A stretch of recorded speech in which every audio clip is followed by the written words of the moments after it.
¿Qué tal, amigos? ¿Cómo están? Muy buenas noches. Bienvenidos a En Portada. Hoy día vamos a hablar sobre la seguridad ciudadana.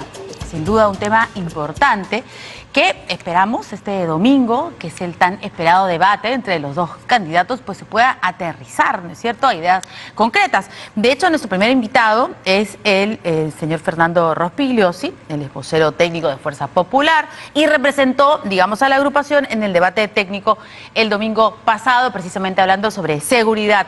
Pero también, sin duda, hubo temas políticos. ¿Cómo está, señor Rospigliosi? Muchas gracias por atendernos. Hola Verónica, buenas noches. ¿Cómo está? ¿Qué tal? Bueno, queremos hablar sobre la seguridad y cuál es la propuesta de Fuerza Popular. Nos encantaría también, por supuesto, tener al señor Abelino Guillén. Ojalá que pronto podamos concretar una entrevista con él. Pero lo que yo le debo decir, sinceramente, es que cuando lo escuché hablar sobre terrorismo el domingo, yo dije, ¿por qué se desvía con el tema del terrorismo si tenemos este tema de la inseguridad tan fuerte, ¿no?, y tan violenta en nuestra ciudad? Y de pronto, ese mismo día en la noche, pues ocurrió lo que ha ocurrido en el Braem. Entonces, de repente podríamos empezar, por favor, sobre cuál es el planteamiento de Fuerza Popular para poder erradicar el terrorismo y el narcotráfico de esta zona del Braem. Usted dio una fecha que muchos han salido a decir que es imposible. En 6 meses acabaremos con el terrorismo, dijo. Lo escuchamos. Sí, lo que dije es que nuestra estrategia es clara. Inteligencia y golpe de mano. Es algo que yo vengo repitiendo desde hace muchos años. Y no es porque simplemente se me haya ocurrido, sino porque hay una experiencia concreta, específica, de la lucha contra el terrorismo en el Alto Guayaga y en el Braem. Las dos únicas zonas en que ha subsistido el terrorismo después de la captura de Abimael Guzmán y la desarticulación de esta banda. Sí. Y lo han hecho porque son zonas cocaleras, son zonas que producen droga y porque son zonas muy agrestes de muy difícil entrada. Sí. Bueno, ahí en el Alto Guayaga primero se usó la estrategia de inteligencia y golpe de mano y se fue liquidando o capturando a varios de los principales cabecillas de esa banda terrorista hasta culminar con Artemio en febrero de 2012. Y luego esa misma estrategia, inteligencia y golpe de mano, se usó en el Braem el 2012 y el 2013, cuando se abatió a 3 de los más importantes cabecillas terroristas, a primero el 2012 y luego Gabriel y Alipio el 2013. Alipio era un criminal, un asesino de lo peor, el mando militar de Sendero en el Braem, y Gabriel era el menor de los Quispe Palomino que había incursionado el año anterior en la convención, cuando hubo esta desastrosa operación Libertad en el gobierno de Ollantumala, sí, que terminó con varios militares y policías muertos. Bueno, a estos 3 terroristas que he señalado se les abatió así, con inteligencia y sin embargo, curiosamente, no sé por qué, desde esa fecha se abandonó. Sí. Okay, pero entonces no es imposible. Pero digamos, todo esto, estos hechos que he mencionado, donde se ha logrado, bueno, detener y también dar muerte a estos terroristas que he mencionado, no se ha hecho en 6 meses. De repente ha logrado estos días después del debate pensar un poco más y analizar y darse cuenta que la fecha es muy auspiciosa. No, lo he pensado mucho antes, no se me ha ocurrido en el debate. Y además, debo reconocer que tampoco se me ha ocurrido a mí. No. Claro, no. Hay estudios, hay planes. Mira, la gran dificultad es la siguiente. Primero, hay que poner a trabajar en conjunto a todos los servicios. Y eso, cualquiera que conozca esta materia sabe que no es fácil. O sea, en teoría es muy duro, pero en la práctica es muy, muy difícil porque hay, en fin, desconfianza, cada quien quiere mantener su pequeño feudo, no es fácil. Y cuando uno intenta hacerlo, pisa callos, y ahí se arriesga a que le hagan cosas. ¿A qué se refiere? Supuesto, ¿A qué se refiere? A eso, a que hay celos entre los diferentes servicios y, como digo, quiere mantener su pequeño feudo aislado y dar todas las ventajas. Eso en fin, entre la policía difícil. y las Fuerzas Armadas, la En todos los DIRCOTE, la servicios. Marina. No, más, son todos los servicios, no son media docena por lo menos. Bueno, no es, y cualquiera que conozca el tema sabe que no es fácil, y por eso hay gente que no se arriesga, no quiere meterse, porque sabe que le pueden hacer cosas, en fin, es difícil, pero se puede hacer, por supuesto, con firmeza, con energía y con decisión política. Y lo segundo, que una vez que tú logras que todo funcione en armonía, como una orquesta, hay que hacer las cosas, y ahí te corres un riesgo, porque toda operación es riesgosa, sobre todo en EMA, es muy riesgosa.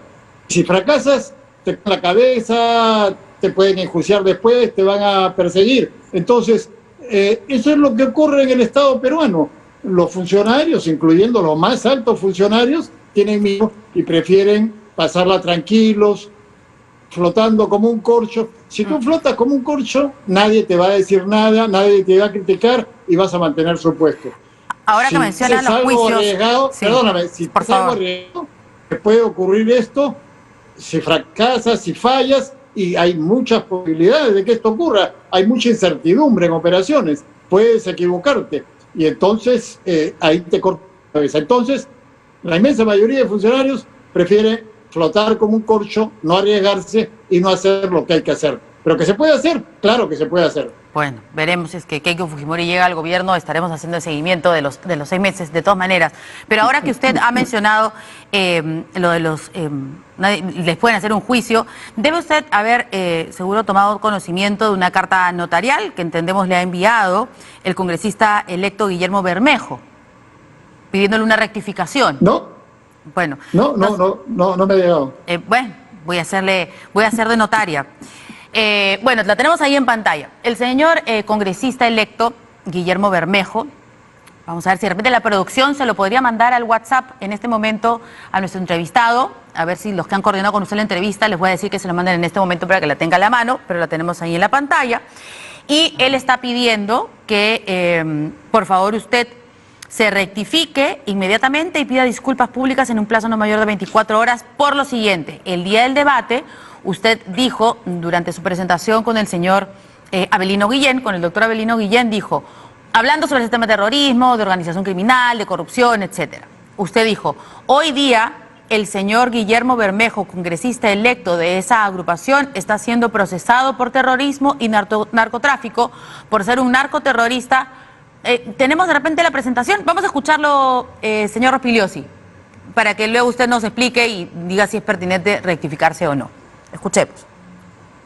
Hoy día, el señor Guillermo Bermejo, congresista electo de esa agrupación, está siendo procesado por terrorismo y narcotráfico, por ser un narcoterrorista, por haberse reunido con los terroristas del BRAEN. Esa es una organización criminal, no presunta, real. Eso. Muy bien, entonces él ha enviado, lo ha hecho público a través de las redes sociales ahora bastante temprano, de repente usted no ha tenido oportunidad de verlo. Eso ha sido alrededor de la 1 de la tarde. Y bueno, él le está diciendo de que son falsas y agravantes estas afirmaciones al señalar que yo soy un narcoterrorista y que me he reunido con terroristas en el BRAEM. Es así que estas afirmaciones agravan mi actual situación personal y política, así como viene lesionando la honorabilidad y reputación de mi familia. Señor Rospigliosi. Bueno, en este momento está siendo procesado por esas cosas que yo he dicho, por haber ido al BRAEM y haberse reunido con estos terroristas, con lo mismo que han cometido la masacre el domingo pasado, el 2008 y el 2009. Y la DIRCOTE tiene por lo menos media docena de testigos que señalan que eso sí ha ocurrido. Y por eso la Fiscalía lo ha acusado y el Poder Judicial ha considerado que las acusaciones de la Fiscalía son suficientemente sólidas para procesarlo. O sea, yo no he inventado nada, a mí no se me ha ocurrido. Yo estoy hablando con las evidencias que ha presentado la DIRCOTE y la Fiscalía contra este individuo, que ya me ha amenazado en un tuit que puso él que me iba a meter preso de todas maneras. Obviamente, si llegan al poder, seguramente va a cumplir su amenaza, porque ahí se acaba la ley, la justicia, y en dictadura hacen lo que le da la gana. O como alguien en el Twitter le recomendó con un poco de humor, oye, dile a tus patas que mejor le pongan un coche bomba en su casa, ¿no? Bueno, así es la vida, pues. Sí, pero claro, yo creo que a lo que se refiere, y a mí me parece bien que si alguien siente que se ha mellado su honorabilidad, lo que corresponde es pedir una rectificación y luego, si es que no se ha sentido satisfecho, pues ir ante el Poder Judicial, porque tenemos un marco jurídico. Porque francamente en estas épocas yo por lo menos estoy harta de las difamaciones, las calumnias y las injurias. Pero, digamos, esta es la vía legal y eso me parece muy pertinente por parte del congresista electo. Entonces usted asegura que no tiene nada que rectificarse. Lo digo por la precisión. Porque de que él está siendo procesado por segunda vez, está siendo procesado. Tal vez a la hora de utilizar algunas palabras, sea que él se ha sentido afectado de alguna manera, ¿no? Porque es cierto lo que usted dijo, que hoy el señor Bermejo está siendo procesado por terrorismo y narcotráfico. Hasta ahí creo que todos estamos de acuerdo, está procesado. Por ser un narcoterrorista y por haberse reunido en el BRAIM, de repente él se ha sentido afectado porque esa afirmación la decidirá el Poder Judicial, la Corte Suprema, en las próximas semanas. No, en las próximas semamas. ¿Tú crees que un juicio en el Perú termina en semanas? No, dura bastante. Es un segundo proceso, ¿no? Ya están de frente en el juicio oral. No hay que hacer todo el proceso anterior. Digamos ya, bueno, 2 meses.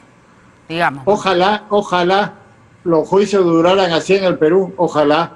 Pero está bien, pues esperemos que termine el juicio. Si quieren terminar el juicio, pero yo he visto las evidencias que ha dado la Dirección contra el Terrorismo y me parece perfectamente verosímiles, reales, ciertas, y conociendo todos los antecedentes de este individuo, yo creo que es así, y por eso he dicho. Bueno, muy bien, entonces no se va a rectificar. Yo quería hacer claro que no. La pregunta, muy bien. Esperamos que el señor Bermejo, a ver si tiene a bien también venir mañana al programa para poder hacer también sus descargos. Vamos ahora quería hacerle yo algunas consultas sobre el tema de los delitos callejeros, que es con eso que usted empezó su presentación, y es muy importante. Usted dijo algo que pocos han mencionado, y que tal vez sea ahí por donde va el problema, es cambiar algunos artículos del Código Procesal Penal. ¿Qué artículos son los que tendrían que cambiarse para que no ocurra lo que siempre pasa y todo el mundo se queja, que al delincuente lo agarran y al cabo de unos días nuevamente regresa a la misma esquina, o al cabo de unos meses, cuando acaba la prisión preventiva, vuelve al mismo lugar a cometer los mismos delitos? ¿Cuáles son esos artículos y cómo sería? Bueno, son los artículos que se refieren a la investigación, es decir, antes de la aplicación de este nuevo Código Procesal Penal, la investigación preliminar estaba a cargo de la policía. Como tú sabes, se hacía lo que se llama el atestado policial, donde la policía incluía las evidencias que había encontrado respecto a la presunta culpabilidad del detenido. Y en base a eso era que la Fiscalía acusaba o no. Cuando se puso en práctica este nuevo Código Procesal Penal, empezó el 2004, pero que recién está terminando de aplicarse por en todo el país. Sí. Toda la investigación pasó a manos de la Fiscalía y la policía ya simplemente detiene al posible delincuente, lo entrega a la Fiscalía y la Fiscalía hace la investigación desde el principio. Lo que yo digo es lo siguiente, lo que se ha demostrado en la práctica: los fiscales no saben investigar y además no llegan a tiempo al lugar, se demoran, o sea, no son como los policías, pues. Los policías saben hacer ese trabajo. Entonces, lo que yo planteo es devolver la investigación preliminar a manos de la policía, como era antes, y dejar la dirección jurídica de la investigación en manos de los fiscales. De hecho, ya hay algunos proyectos presentados en el Congreso. La policía ha elaborado algunos proyectos que el congresista Daniel Urresti recogió y presentó 2 proyectos, y ahí se señala claramente cuáles son los artículos que hay que modificar. Pero este Urresti pues lo hizo porque se lo dio la policía y no se ha ocupado de difundir y de explicar ante la opinión pública la importancia de esto, ni tampoco en el Congreso. Seguramente quedará para el siguiente Congreso, pero yo espero que eso se cambie porque es muy importante. Y debo agregar que yo, desde que era ministro 2004, cuando se discutió esto en el Consejo de Ministros, yo me opuse rotundamente porque yo ya había hablado con la policía y me parecía que esto iba a ser perjudicial y de hecho, desgraciadamente, así ha sido. Ok, entonces habría que impulsar esto en el Congreso porque no tienen una mayoría. Sí. Entonces es difícil hacer esos cambios. Puede que no se puedan hacer. Ah, bueno, desgraciadamente la base, puede ser así. Pero es la base, digamos, de la propuesta de Fuerza Popular. Y si no se hacen esos cambios, ¿qué sucedería? No es la base. No es la base, pues, no es la base. No es la base. O sea, es muy importante hacerlo, pero si no se hace, bueno, hay que seguir trabajando. ¿Y cuál sería la otra alternativa? ¿Qué pasa si seguimos con esto y es el Ministerio Público el que se encarga de hacer las investigaciones? Bueno, hay que tratar de ayudar al Ministerio Público a que mejore. Pero eso es difícil, ciertamente, porque como digo, los fiscales no saben investigar, no están acostumbrados a eso y tendrían que pasar muchísimos años para que se acostumbren, ¿no? Yo espero que el próximo Congreso haya suficiente sensatez para hacer un cambio que va a beneficiar a la inmensa mayoría de ciudadanos que están preocupados por la inseguridad. Sí. Y ya para terminar, dijo usted que en Lima se necesitan por lo menos 5 cárceles. ¿Cómo se construirían? ¿En qué lugares? ¿Y cuál sería el presupuesto? No, pues eso ya tiene que ser determinado específicamente por el INPE, ¿no? Y por el Ministerio de Justicia, que es el responsable de este tema.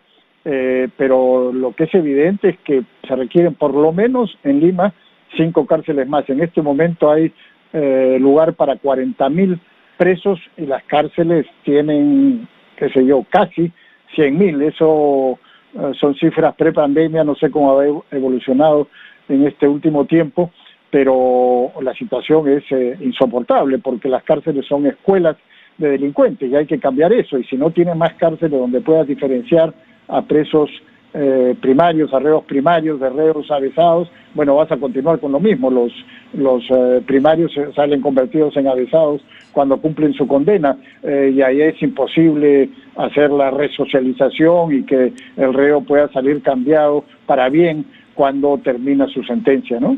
Muy bien. Muchas gracias al señor Fernando Rospigliosi. ¿Usted va a ir con Keiko Fujimori el domingo a Arequipa? ¿Le va a acompañar?